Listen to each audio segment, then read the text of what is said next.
Hey guys, what's going on? Today's day 30 of my 365-day walk through Scripture. Today we'll be going through Hebrews chapter 12, verses 1 through 4. Let's read that.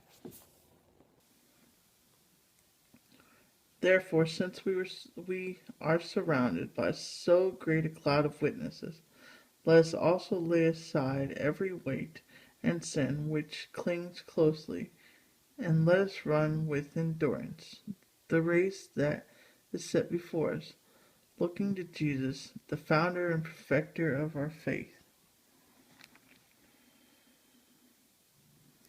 who for the joy that was set before him endured the cross, despising the shame, and is seated at the right hand of the throne of God.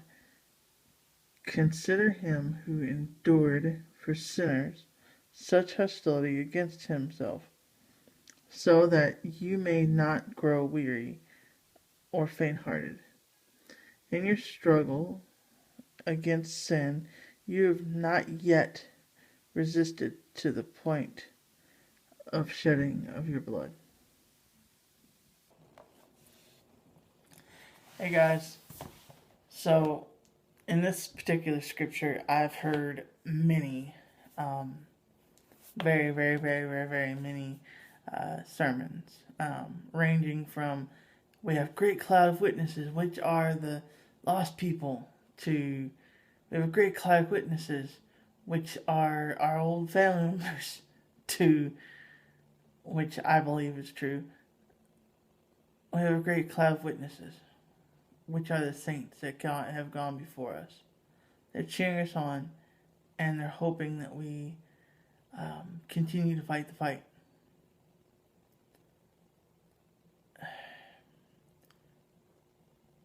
Before us, there were thousands of years of people who fought Christ's fight.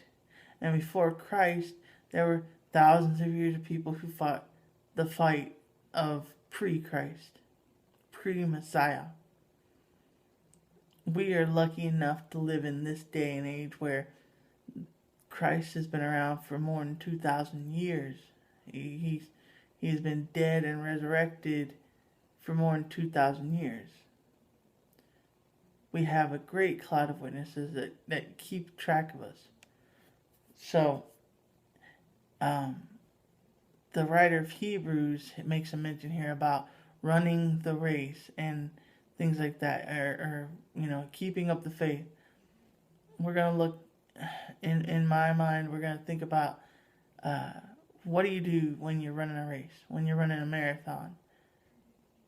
Do you wear big bulky jeans and some really weighed down waders, or do you take off and put like shorts on, shorts and a nice thin shirt, and you don't wear your heavy boots, you wear your nice tennis shoes, or sometimes barefoot depending where you're at, and you don't come in with heavy necklace on, you come in with nothing on when it comes to necklace, so that it doesn't allow you to weigh down more.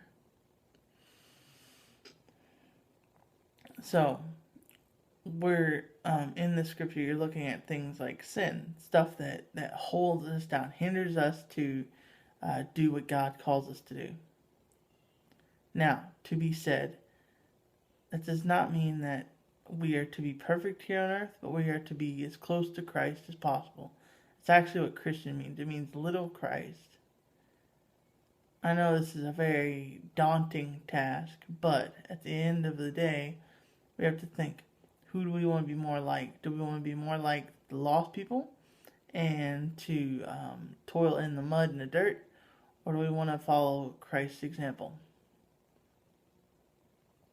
So, as you go through your day, you have to think, we haven't had to shed our blood.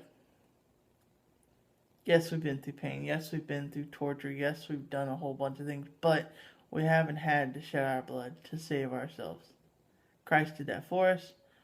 And because of him, we now have a great cloud of witnesses who are cheering us on, waiting for the day that all this is over. and we are able to go home and enjoy the true light. Alright, guys. I'm going to go ahead and we're going to look at further into Hebrews chapter 12 tomorrow. And we're just going to keep trekking through this thing called Hebrews and the Bible. Alright, guys. I'll talk to you later. Grace and peace.